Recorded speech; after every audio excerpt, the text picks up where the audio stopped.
नमस्कार दोस्तों, मैं हूं सिद्धांजन और आप सभी का स्वागत है आपके फेवरेट चैनल मर्चेंट नेवी गुरुजी में। दोस्तों, आज की इस वीडियो में हम बात करने वाले हैं आईएमई सीईटी से रिलेटेड सारी डिटेल्स के बारे में। कौन कौन से डॉक्यूमेंट्स आपको लगने वाले हैं रजिस्ट्रेशन के टाइम पे, रजिस्ट्रेशन डेट क्या होने वाली है, सिलेबस क्या है आईएमई सीईटी का इस बार, साथ में पैटर्न क्या है आईएमई सीईटी का, कैसे आईएमई सीईटी लिया जाएगा, और साथ में आपको एक और चीज दोस्तों, कौन कौन से इंस्टीट्यूट इस बार आईएमई सीईटी में पार्टिसिपेट कर रहे हैं, उसमें भी काफी चेंजेस किए गए हैं आईएमई के द्वारा। और साथ में दोस्तों एलिजिबिलिटी क्राइटेरिया क्या है और एज लिमिट जो है चेंज की गई है आईएमई के द्वारा, वो सारी चीजें मैं आपको बताने वाला हूं पूरी डिटेल में। तो आप कहीं जाइए मत दोस्तों, आप मेरे साथ बने रहिए। मैं आपको स्क्रीन पे ले चलता हूं जहां मैं आपको सारी चीज बताऊंगा एडमिशन नोटिस या सर्कुलर के जरिए जो कि आईएमयू के द्वारा पब्लिश किया गया है। तो दोस्तों पूरा वीडियो देखना अंत तक दोस्तों, ताकि आपको सारी डिटेल्स मिल सके आईएमई सीईटी के बारे में। नोटिफिकेशन डाउनलोड कर रखा है, इसमें लिखा हुआ है, आप बढ़िया से देख सकते हैं, admission notification for DNS program February 2021 batch in affiliated institutes of IMU. अभी यहाँ पे देखेंगे मैंने ये क्यों खोला है, क्योंकि मेरे पास सर्कुलर भी है। आप देख सकते हो कि मेरे पास सर्कुलर भी है, ठीक है। ऐसा नहीं है कि मैं सर्कुलर से नहीं बता रहा हूँ, बट मैं एडमिशन नोटिफिकेशन पे क्यों जा रहा हूँ मैं आपको अभी सारी चीज़ें बताऊंगा, क्योंकि एडमिशन नोटिफिकेशन में सारी चीज़ें डिटेल में लिखी हुई हैं। और यहाँ पे खासा बात एक लिखी गई है आईएमयू के द्वारा कि prospective candidates are hereby inform that this admission is being conducted for admissions to DNS program in 7 affiliated institutes and not for IMU campuses। यहाँ पे प्रोस्पेक्टिव कैंडिडेट्स का मतलब है कैंडिडेट्स जो कि आईएमयू कैंपसेस में जाना चाहते हैं या फिर जो भी आईएमयू से वास्ता रखते हैं, उनको ये इन्फॉर्म किया जा रहा है कि इस एडमिशन कंडक्ट किया जाएगा डीएनएस सीईटी लेने के बाद, आईएमयू सीईटी लेने के बाद डीएनएस प्रोग्राम के लिए, वो 7 मतलब 7 एफिलिएटेड इंस्टीट्यूट्स के लिए होगा, आईएमयू कैंपसेस के लिए नहीं। अब ये मैं आपको बताऊंगा कि कैसे आईएमयू ने ये सबसे अच्छा स्टेप उठाया है, ये आगे भी मैं बताऊंगा। यहाँ पे आगे लिखती है आईएमयू की separate instruction and advertisement will be issued for the admission for various programs of IMU for the academic year 2021 and 2022। मतलब ये बता रही है कि सेपरेट इंस्ट्रक्शन और जो एडवर्टाइजमेंट होती है, मतलब कि जो अपने साइट पे वो नोटिफिकेशंस देती है, सर्कुलर्स देती है, वो बताएगी आईएमयू आने वाले वेरियस प्रोग्राम्स जो कि बीटेक बीएससी नॉटिकल डीएनएस के लिए।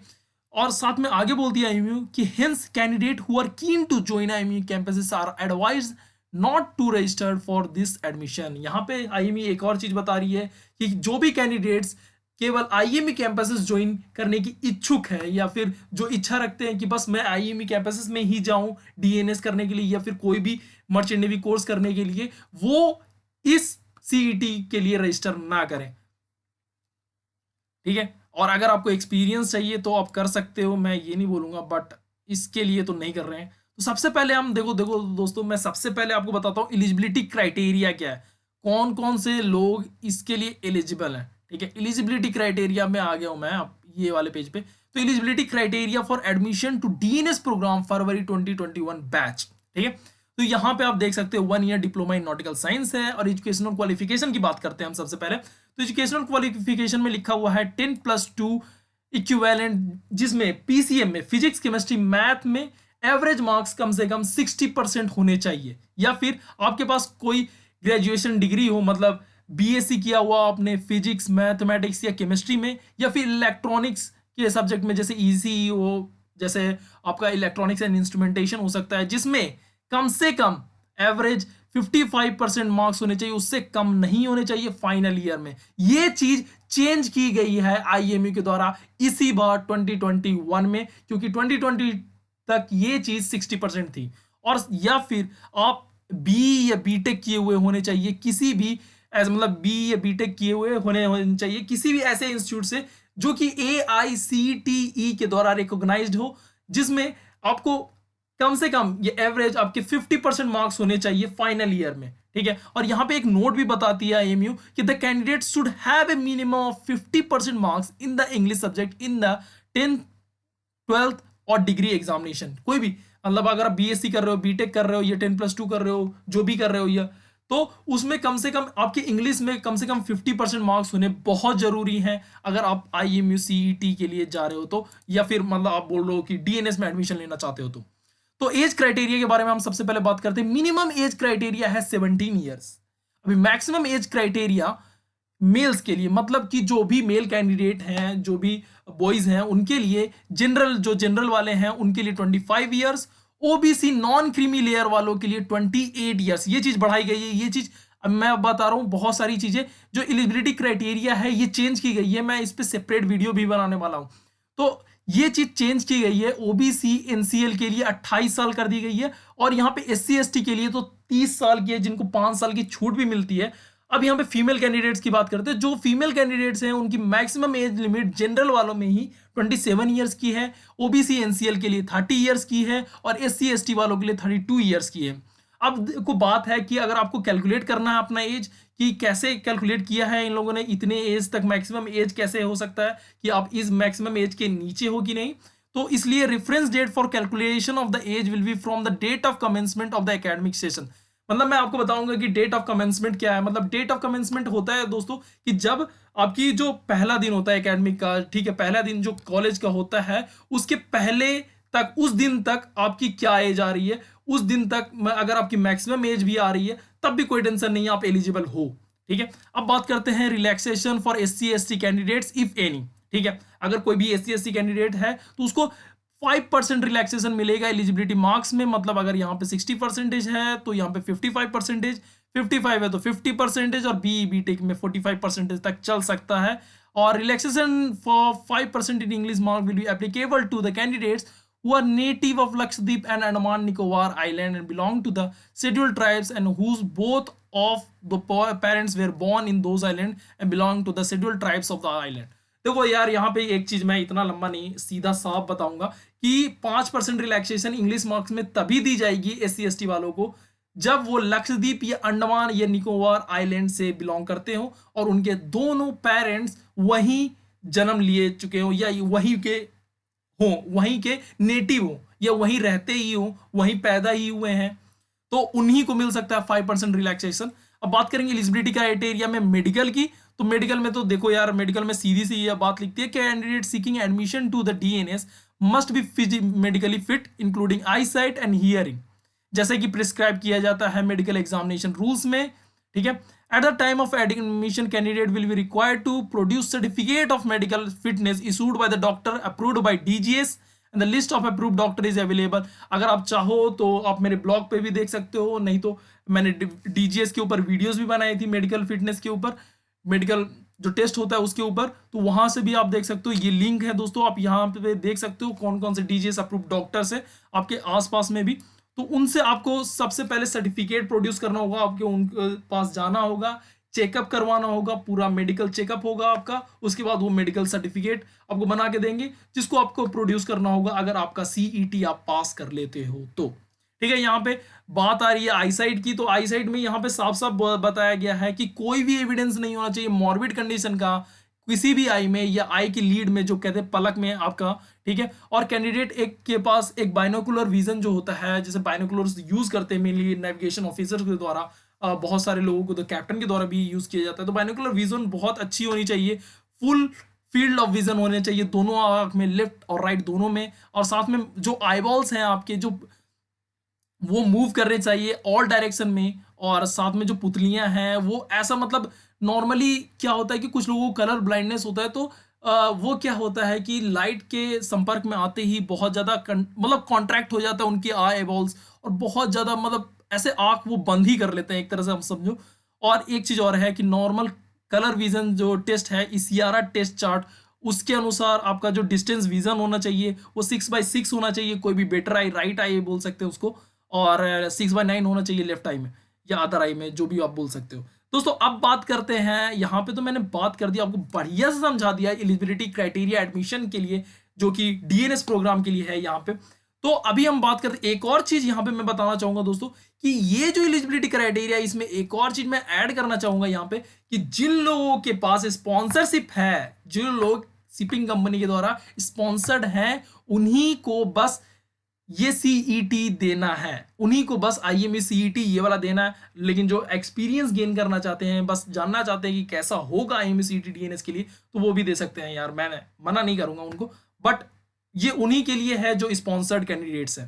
ठीक है, अभी हम बात करते हैं सबसे पहले, ठीक है, अभी हम चलते हैं कि कौन कौन से इंस्टीट्यूट्स, ठीक है, इस बार इसमें पार्टिसिपेट कर रहे हैं। ठीक है, तो यहाँ पे हम इंस्टीट्यूट्स पे आ जाते हैं। ये जो लिस्ट ऑफ एफिलिएटेड इंस्टीट्यूट्स है, जैसे कि आईएमयू ने पहले ही आपको बता दिया है कि इस बार वो आईएमयू कैंपसेस में एडमिशन नहीं देगी डीएनएस कोर्स के लिए अभी, खासकर ये फरवरी बैच की जो आईएमयू सीटी होने वाली है इसके बेस पे।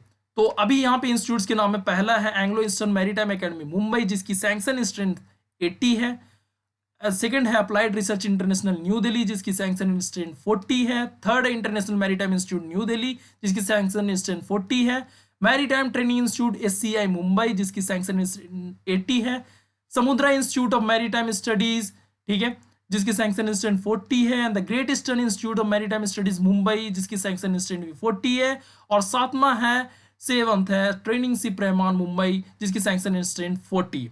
यहाँ पे टोटल नंबर ऑफ सीट्स 360 हैं दोस्तों। और यहाँ पे मैं एक चीज बता दूं, यहाँ पे बार बार आपको बता रही है आईएमयू कि admission will be made based on the sponsored seats confirmed by the shipping companies. कितने लोगों को शिपिंग कंपनीज ने स्पॉन्सर किया है और ये चीज कंफर्मेशन मिल चुकी है, तो उन्हीं को एडमिशन दिया जाएगा ये सारे 7 इंस्टीट्यूट्स में। अब देखो यहाँ पे मैं थोड़ा सा डिसअपॉइंट हुआ है दोस्तों, थोड़ा निराश हुआ हूं इस बात को लेकर, क्योंकि पहले आईएमयू ने क्या किया था कि एक लिस्ट जारी की थी, ठीक है, जो कि पिछले साल 16 नवंबर को जारी की गई थी, वो भी इसी के लिए डीएनएस 2021 बैच के लिए स्पॉन्सर्ड कैंडिडेट्स के लिए, जिसमें उन्होंने बताया था कि 11 एफिलिएटेड इंस्टीट्यूट्स पार्टिसिपेट करने वाली है आईएमसीईटी में। बट ये चीज घटा के उन्होंने 7 इंस्टीट्यूट्स में बदल दिया। ये थोड़ा निराश करने वाली बात है मेरे लिए।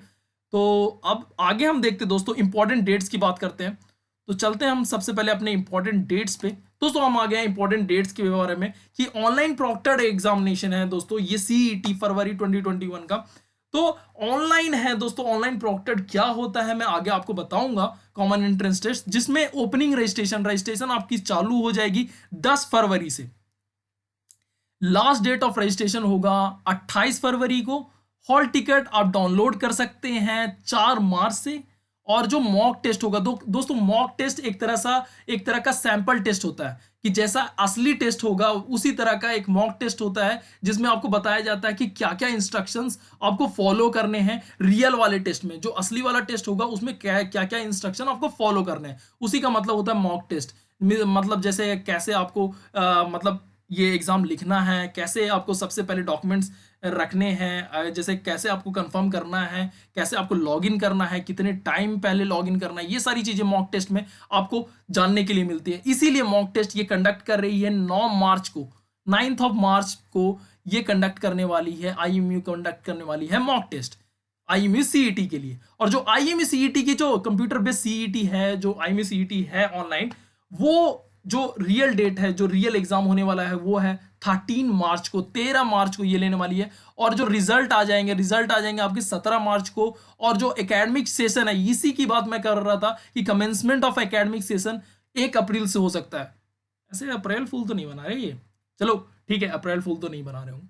तो 1 अप्रैल से ये एकेडमिक सेशन आपका स्टार्ट हो जाएगा। जो भी लोग डीएनएस आईएमसीईटी पास करके डीएनएस के लिए एडमिशन ले चुके होंगे ये अपने रैंक बेस पे, तो उनके लिए दोस्तों एक चीज और है, यही मेल आईडी आप यहाँ पे मेल आईडी देख सकते हो, CETFeb2021@imeu.ac.in के द्वारा आपको सारी इंफॉर्मेशन दी जाएंगी। जो भी आपका ईमेल आएंगे वो इसी ईमेल आईडी से आएंगे, ये भी चीज मैं आपको बता दूं दोस्तों। तो सबसे अब बात करते हैं हम सिलेबस और पैटर्न की, ठीक है, क्या सिलेबस होने वाला है इस बार का और क्या पैटर्न है। देखो यहाँ पे लिखा हुआ है दोस्तों, online proctored common entrance test, ठीक है। तो अब इसका मतलब क्या है यार, ऑनलाइन प्रॉक्टर्ड का मतलब ही क्या है। मतलब ऑनलाइन प्रॉक्टर्ड का मतलब है दोस्तों कि जिस टाइम पे आपका जो टेस्ट होगा, जिस टाइम पे आप टेस्ट लिख रहे होगे, ठीक है, आप अपने लैपटॉप पे या डेस्कटॉप पे, ठीक है, उस टाइम पे आपका कैमरा ऑन रहेगा, आपका माइक्रोफोन ऑन रहेगा, आपका स्पीकर ऑन रहेगा,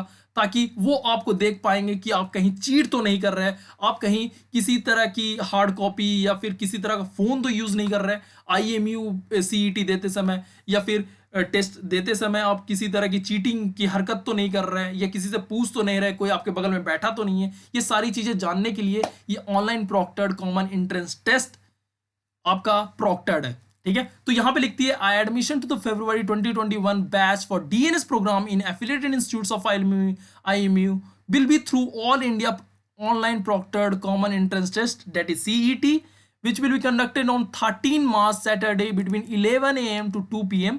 Candidate will be required to qualify in this proctored CET in order to be eligible for to admission to the DNS programs at the affiliated institutes. यहाँ पे सीधी सी बात बता रही है आपको IMU कि जो एडमिशंस लेना चाहते हैं इस IMU CET बेस पे DNS प्रोग्राम में एफिलिएटेड इंस्टीट्यूट्स में, उनका एग्जाम ऑनलाइन किया जाएगा, ऑनलाइन लिया जाएगा 13 मार्च सैटरडे को, जो कि सैटरडे है, 11 बजे से, मतलब सुबह के 11 बजे से दोपहर के 2 बजे के बीच में, मतलब 3 घंटे का एग्जामिनेशन। ठीक है, तो अब इसमें बात आती है यहाँ पे the result of CET are valid for the admission to the DNS February 2021 batch only. और ये बहुत सा लोगों का डाउट रहता है ये चीज के बारे में कि जो रिजल्ट है CET के, क्या ये अगले CET में भी आपका मतलब ये वैलिड हो सकता है कि नहीं। तो यहाँ पे CET के लिए लिख दिया है IMU ने कि ये जो CET का रिजल्ट आएंगे, जो भी रैंक आएंगे इसमें, ये बस फरवरी बैच, जो अभी वाला बैच है, जो अभी स्टार्ट होने वाला बैच है अप्रैल में, उसी के लिए होगा, वैलिड होगा, आगे के लिए नहीं। ठीक है, तो इसमें जो भी आपके रैंक आएंगे वो बस इसी CET के लिए रहेंगे। अब यहाँ पे रजिस्ट्रेशन फी की बात करते हैं। रजिस्ट्रेशन फी 1000 है जनरल या OBC NCL कैंडिडेट्स के लिए, OBC कैंडिडेट्स के लिए, जनरल कैंडिडेट्स के लिए, और 700 रुपये है SC ST कैंडिडेट्स के लिए। दोस्तों अब बात करते हैं हम सिलेबस की।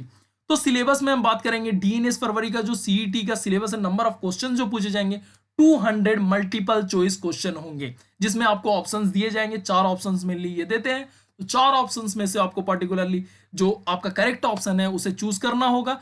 और उस सिलेबस में क्या क्या आ सकता है, किस किस पे क्वेश्चन पूछे जा सकते हैं। पहला है English, general aptitude, physics, chemistry, mathematics, जो कि +2 लेवल पे होगा, उससे हायर ये नहीं पूछते हैं। इनफैक्ट ये जो +2 लेवल होता है ये बिल्कुल स्टेट बोर्ड के बेस का होता है, उससे हाई नहीं होता। अगर आप समझ रहे हैं कि बहुत एडवांस लेवल पे ये क्वेश्चन देते हैं, तो नहीं, ऐसा नहीं होता, ये बहुत ज़्यादा इजी होता है।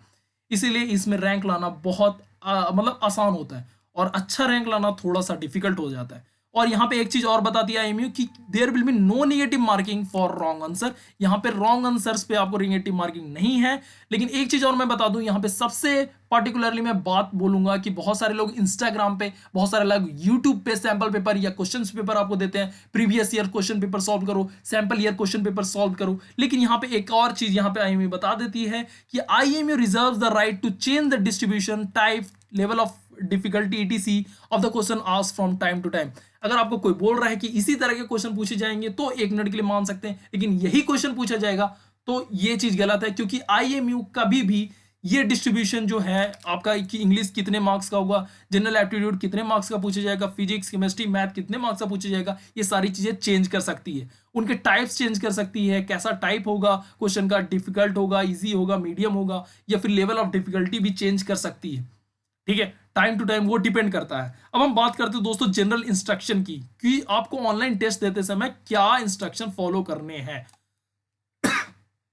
तो उससे पहले मैं एक चीज और आपको बता दूं कि जनरल इंस्ट्रक्शन जो ऑनलाइन प्रॉक्टर्ड CET के बारे में है वो थोड़ा सा आपको निराश करने लायक है, बट आप देख सकते हो। Online proctored examination multiple choice question for DNS February 21 admissions will be of duration 3 hours. जैसे मैंने बताया आपको पहले, 3 घंटे का होगा। Candidates can attend the CET from their home, desktop and laptop is mandatory in order to appear for the proctored CET and no other device will be permitted। मतलब ये कि जो ऑनलाइन प्रॉक्टर्ड एग्जामिनेशन होने वाला है वो पूरे के पूरे 200 क्वेश्चन मल्टीपल चॉइस होने वाले हैं, जो कि 3 घंटे का होने वाला है। और कैंडिडेट को जो मतलब जो CET है वो अपने घर से ही अटेंड करना है। साथ में डेस्कटॉप या लैपटॉप होना मैंडेटरी है। इसका मतलब ये कि अगर आपके पास डेस्कटॉप या लैपटॉप नहीं है तो आप मोबाइल से या टैबलेट से या जो टैब्स होते हैं उससे आप एग्जाम नहीं दे सकते। ये चीज साफ कर दी है इन लोगों ने। यहाँ पे लिखा है no other device will be permitted, और ये चीज सबसे खराब लगी मुझे। और इसी के चलते IMU ने अपने कैंपस में DNS एडमिशन के लिए इस बार मतलब आप परमिशन दी ही नहीं। इस बार IMU CET के बेस पे जो फरवरी वाला, ये जो फरवरी बैच का हो रहा है, इसके लिए वो एडमिशन ले ही नहीं रही अपने IMU कैंपसेस के लिए, क्योंकि बहुत सारे लोग ऐसे भी होंगे जिनके घर पे लैपटॉप हो भी सकता है, डेस्कटॉप हो भी सकता है, या भी नहीं भी हो सकता है। ठीक है, आगे लिखती है there will be no negative marking for wrong answer. और आगे लिखती है candidates all have a desktop and laptop with speaker and video equipment, no headphone और earphone are permitted during the examination. देखो यार, देखो मैं एक चीज यहां पे बता दूंगा, डेस्कटॉप भी है आपके पास तो उसमें सबसे पहले आपका जो वेब कैमरा होता है आपका लॉगिटेक का आता है, बहुत सारे कंपनीज का आता है, वो वेब कैमरा आपको लगाना पड़ेगा ताकि आपका चेहरा वो देख पाए प्रॉक्टर, जब प्रॉक्टरिंग कर रहे हो वो, ठीक है, जब आप ऑनलाइन टेस्ट दे रहे हो तब वो देख पाए। और साथ में आपके स्पीकर्स भी होने चाहिए, आपके जो माइक होता है आपका, ठीक है, वो भी ऑन होना चाहिए इसमें। इनफैक्ट ये सारी चीजें लिखी है with speaker and video equipment, ठीक है।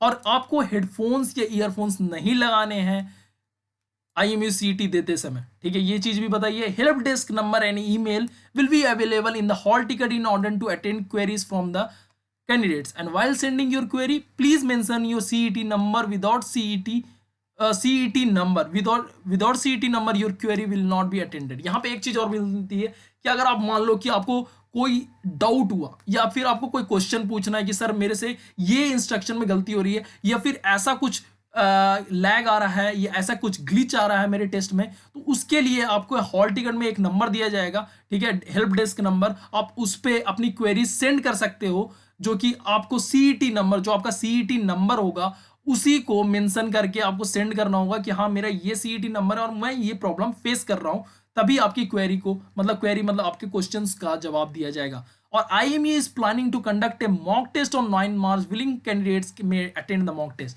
अब मैं इसी के बारे में बात कर रहा था। जो मॉक टेस्ट होता है एक सैंपल टेस्ट होता है जो कि रियल टेस्ट से मेल जोल खाता है। इसका मतलब ये नहीं कि जो क्वेश्चन उसमें मॉक टेस्ट में पूछे जा रहे हैं वही रियल टेस्ट में पूछे जाएंगे, ऐसा नहीं है। बस उसमें मॉक टेस्ट इसलिए लिया जाता है ताकि आप समझ सको क्या क्या इंस्ट्रक्शन आपको फॉलो करने हैं और कैसे आपको एग्जाम में बिहेव करना है, ठीक है। और वो कि 9 मार्च को लिया जाने वाला है। और जो ऑल अपडेट्स हैं ऑनलाइन एग्जामिनेशन के वो IME वेबसाइट में पब्लिश किए जाएंगे। साथ में जो कैंडिडेट्स को है वो IME वेबसाइट पे हर बार जाके मतलब पीरियडिकली मतलब कुछ कुछ दिनों में जाके चेक करते रहना होगा इसके बारे में। साथ में ये बताती है कि IMU जो प्रॉक्टर CET है वो 13 मार्च को होने वाला है, ये मैं आपको पहले ही बता चुका हूं। अब बात करते हैं दोस्तों कि क्या क्या डॉक्यूमेंट्स आपको लगेंगे, मतलब क्या क्या डॉक्यूमेंट्स आपको चाहिए, ठीक है, सबमिट करने होंगे IMU के पास किस चीज के लिए, ऑनलाइन रजिस्ट्रेशन करने के लिए। तो ऑनलाइन रजिस्ट्रेशन के लिए यहां पे लिखती है online registration of applicant with the facility to upload photograph, scan signature, scan copy of 10th standard marksheet as a proof of date of birth, scan copy of 12th और degree certificate wherever applicable, scan copy of your caste certificate जो कि SC ST OBC general EWS certificate wherever applicable and other relevant certificates wherever applicable. The candidate will be able to make payment for the registration fee online and download and print the field in application in standard format. For online application, applicants should visit the website of Indian Maritime University at the rate www.iemu.edu.in। यहाँ पे ये पूरी चीज मैंने पढ़ दी, लेकिन आपको कुछ समझ में नहीं आया तो मैं आपको सीधी सी बात बताता हूँ। आपके पास एक पासपोर्ट साइज फोटो होने जरूरी है जिसमें आपको स्कैन करना होगा आपका फोटोग्राफ और अपलोड करना होगा। आपके पास जो सिग्नेचर आपको एक पेपर पे करना होगा उसे भी अपलोड करना होगा। साथ में आपका 10th का स्टैंडर्ड का जो मार्कशीट है वो डेट ऑफ बर्थ प्रूफ माना जाता है तो उसका भी स्कैन करके आपको अपलोड करना होगा।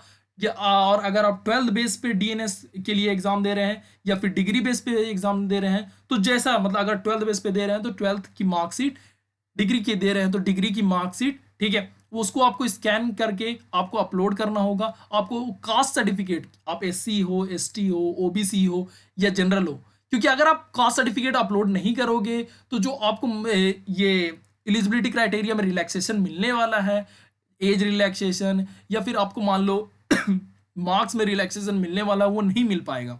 यहाँ पे आगे भी बोलती है IMU कि रजिस्ट्रेशन करने के बाद आपको रजिस्ट्रेशन फी ऑनलाइन पेमेंट करनी है। पेमेंट करने के बाद आप डाउनलोड कर सकते हैं कि जो आपने एप्लीकेशन फॉर्म भरा है वो क्या क्या भरा है, और ये चीज़ आप डाउनलोड करके आप प्रिंट करके अपने पास रख सकते हैं। और यहाँ पे एक चीज़ और बोलती है कि ऑनलाइन रजिस्ट्रेशन के लिए एप्लीकेंट्स जो भी एप्लीकेंट्स अप्लाई करना चाहते हैं उन्हें www.iemu.edu.in पे जाना होगा जो कि IMU की ऑफिशियल वेबसाइट है।